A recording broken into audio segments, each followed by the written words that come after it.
All right, hello humans. Here we are for another biology video. Um, in the last couple of days, we've been talking about traits and what is a trait, and then leading into these questions about like where do you get your traits and which traits can you control and which ones can't you and what's on your DNA and which are your environment. And again, there's all these different questions. And we have to start talking about these things now. And so it helps to start with a particular trait um, that we can use as an example as we go forward. And the trait that I want to talk about is the immunity or lack of immunity to the coronavirus, to the SARS-CoV-2 virus. That is what is being shown in this picture, especially. That picture on the left is specifically about the coronavirus virus, the COVID-19 virus. It's a computer model, but it's based on extremely detailed electron microscope pictures. And so it doesn't really look like this down at the molecular level, but this is the closest that we can get, right? It's this bubble that is made out of these molecules called phospholipids. You don't have to know that. But inside the bubble is a bunch of genetic material. In the coronavirus case, it's something called RNA, but RNA is very similar to DNA, and DNA is where we're going to start. But some viruses do have DNA inside of them. But the most famous part of the virus that you might have heard of so far is this one right here called the spike glycoprotein or the spike protein. The spike protein is around the outside of the virus, and that protein is supposed to connect to another protein. This little part that I have circled right here is a protein that is found on the outside of your cells called the ACE2 receptor. Now, the ACE2 receptor has some other job, actually. It has nothing to do with viruses, really. But the virus has evolved to attach to that protein, to that structure. When the virus, in this case, here's my model of the virus. It's actually not a virus. The virus is much smaller. This over here on the right-hand side is actually, this is a simpler drawing of the coronavirus. Right? These little spikes on the outside, these are called glycoproteins.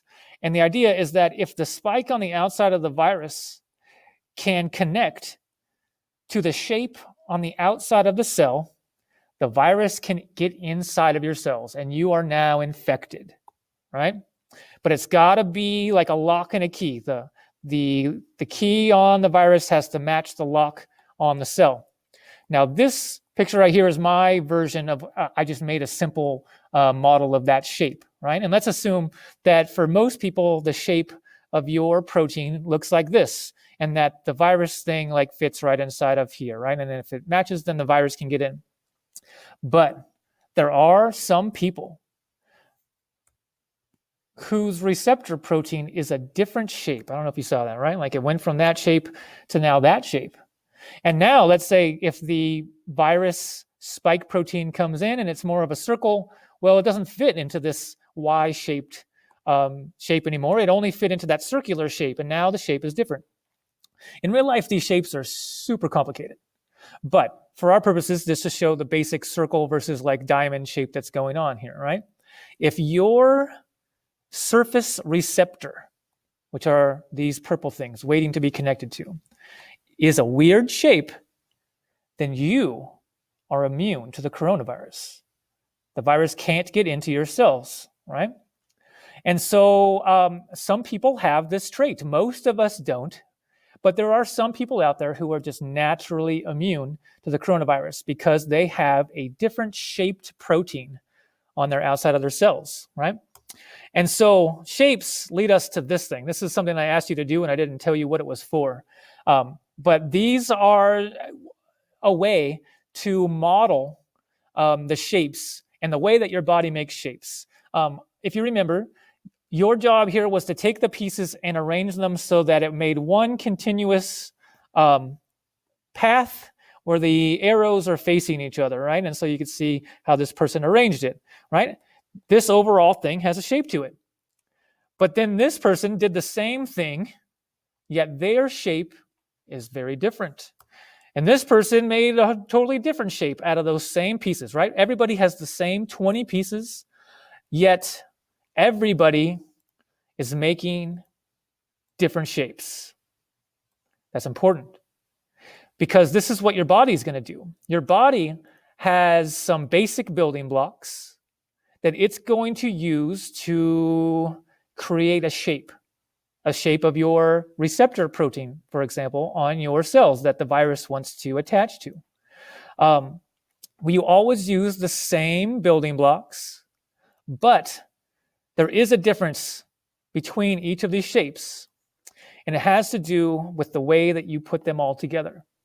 So again, we haven't talked too much about proteins yet. You might know of proteins as being like, usually they're meats, they're muscles, chicken, beef, pork, whatever it might be, right? This is more most people think of protein. Proteins are super important. They are made of these things called amino acids. You might have heard of those before. We will talk more and more and more about amino acids as we go along. There are 20 different amino acids that humans use. You can combine them in any order that you would like, but the order is particular. The shape of the protein is determined by the order of the amino acids, right? So if you go back here real quick to look at these differences, why is this one different than the last? Well, this person started with that piece first, but this person started with that piece first. However, those pieces are almost the same. They're not quite the same, right? Then this person used the straight piece second, but this person used the straight piece way over here, right? So the order, which one do you use first? Which one do you use second? Which one do you use third? This is going to create the overall shape of the protein, right? If you change the order, you get a different shape. Right?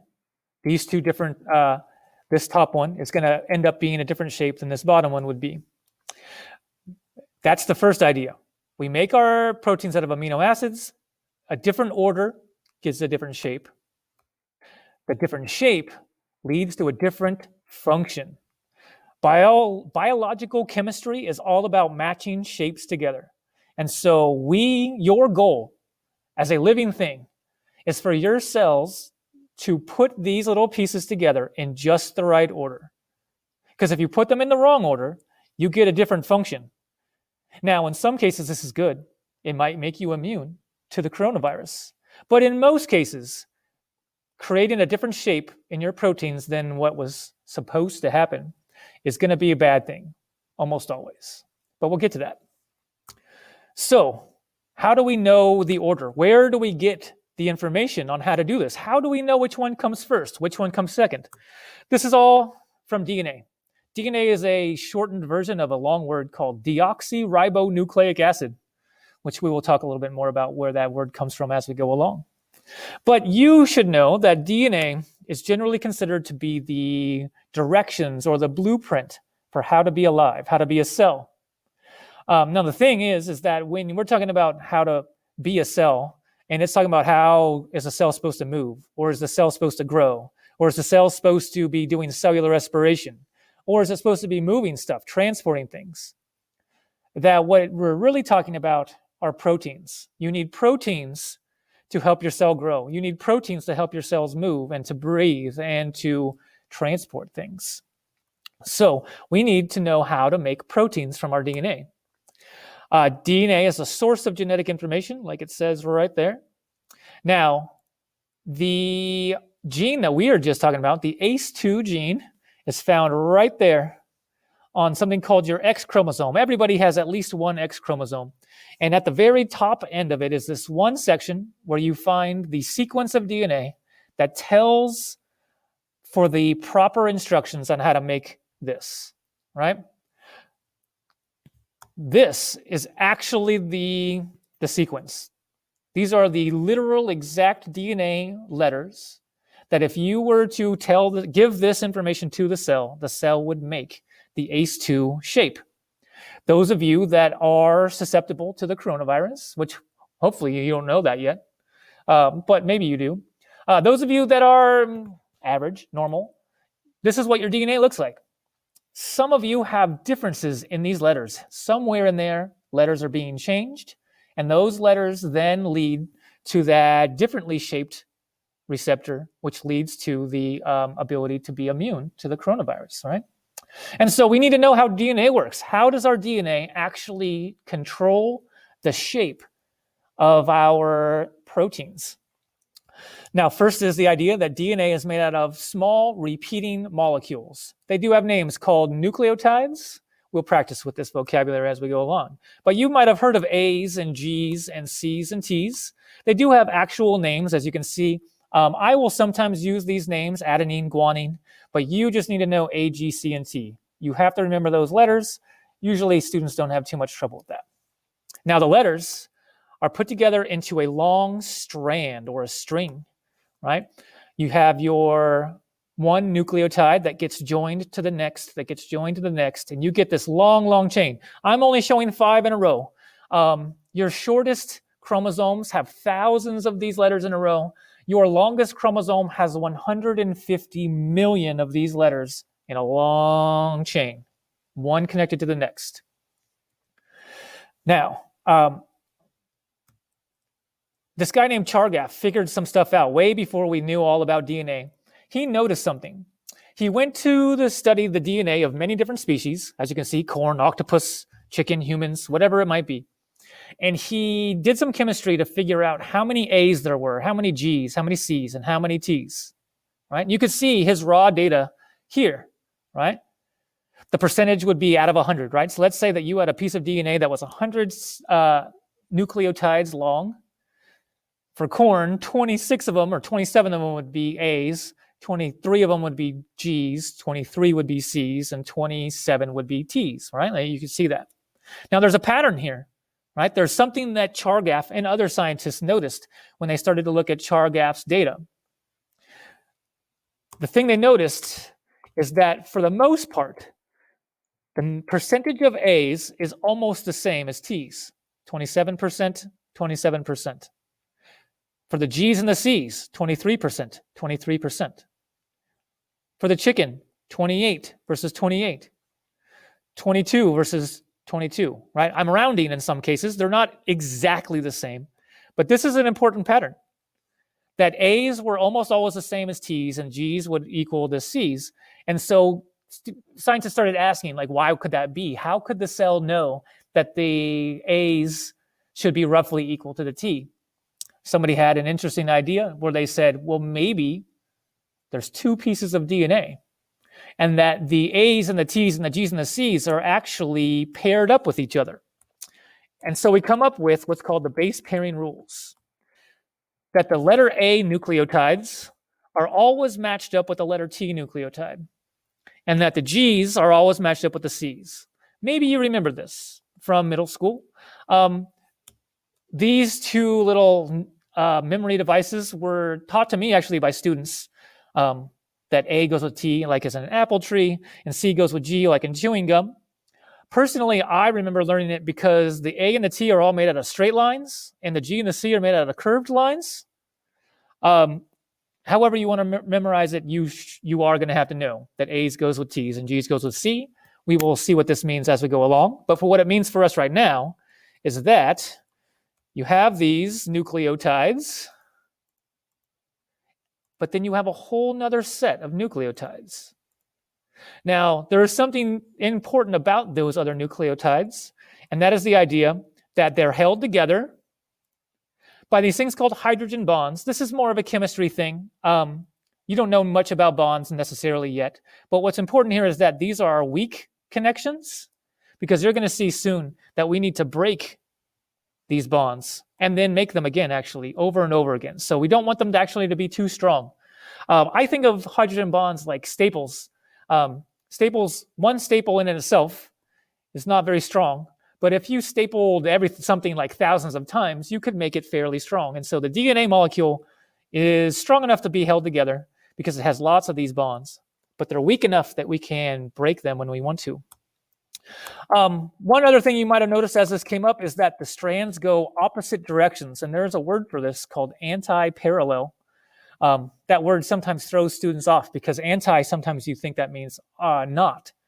And so anti-parallel makes it sound like it's not parallel, but it means that they are parallel, but they go in opposite directions. So DNA is made out of two different strands of letters that are going in opposite directions of each other. And then they're paired up to make the double-stranded nature. Now, then that leads us to something that you might remember already, something called a double helix. Two spirals. The strands are twisted around each other, sometimes called the twisted ladder, right? So you see three different versions of it here. There's like the super simple version, the more complicated versions, and the most complicated version over here. Hopefully you can see the twisted spiral for each of these. DNA, this double helix thing, was officially discovered by these two British dudes named Watson and Crick in the 1953. This led them to winning the Nobel Prize, because actually once they figured that out, this leads to all of the DNA technology that we know today, which is significant. Without this, we would not know a whole lot about how cells work. Now, they got the Nobel Prize. However, they were not the best at sharing information. In fact, they were very secretive about their work. And on the flip side of that, they often were accused of taking other people's work. For example, that guy Chargaff, he figured out the A goes with the T and the G goes with the C, but he didn't get any part of their Nobel Prize. He was more like a footnote. They were like, oh, by the way, this guy figured this stuff out, and we just used it. The most glaring story of this has to do with a lady named Rosalind Franklin. She was a scientist in the same laboratory with Watson, and actually a contemporary. Like they were both equal, like in the hierarchy of like who's the boss, and then like the workers. Like Watson and Franklin were on the same level. Watson was a biologist, but Franklin was a chemist who was working specifically on something called X-ray diffraction. This is a fancy thing where you take a molecule and you shoot it with X-rays, and then you watch as the X-rays bounce off the molecule. Franklin did this to a piece of DNA, and she created this picture, which maybe you're looking at and saying like, so like, what is that supposed to be? I don't understand what I'm seeing. But if you think of this as you're looking down the center of the spiral, right? And these lines kind of make it look like a spiral, something like that, right? It's not literally a spiral, right? It's more like a helix. Again, it's not exactly the same thing. But the important part is that Franklin made this picture, and then one of her coworkers showed the picture to Watson, and Watson was astounded. He was extremely excited because when he looks at this picture, he realizes that they are on the right track, that DNA is the double helix, which of course is something that nobody else did, right? Like that's genuinely, Watson was a smart person that figured that out, but he didn't really give Franklin any credit. She did not get any piece of that Nobel Prize. She was not treated very well by them. And it wasn't until, at least when I was your age, when in the 90s, that suddenly people started writing books about Rosalind Franklin to point out that one, Watson and Crick had a lot of help that they didn't really acknowledge, and that two, of course, that women were not treated properly in the scientific lab, just like they weren't treated properly in regular culture back then in the 50s. And that while a lot of things have changed, the most recent Nobel Prizes given out in chemistry were both to women who discovered a gene editing technique called CRISPR that we'll talk about later. So women, of course, are getting much more credit now, but still have to fight for the credit that they're due. And so hopefully the next generation of scientists, aka you, will be better about this. Now, the reason why it was super important to figure out that whole double helix thing is that the DNA strands give you a way to use the DNA. For example, if you have a sequence of letters, because the A's and the T's and the G's and the C's always pair up with each other in a predictable pattern, you can then go and make the other side when you only have one piece of information, right? And so this leads to a physical way for you to use DNA. That DNA is basically just a bunch of shapes that get matched up together. but somehow those shapes are going to help us carry information and create these proteins. But this is, of course, a lot of different things. So we're not going to jump into it right just yet. This is just the basic idea. Now, your DNA comes in a long string called a chromosome. You've probably heard the word chromosomes before, right? Here's the helix. It gets twisted up and then twisted and twisted and twisted until you get this long, solid-looking thing that we call a chromosome. But again, the point here is that the chromosome is one long, continuous sequence of letters, A, T, G, C, and in whatever combinations that they are. The chromosomes are broken up into what's called genes, right? Your long sequence, there's just this one section that would be called a gene. Each gene has the information to build a protein, right?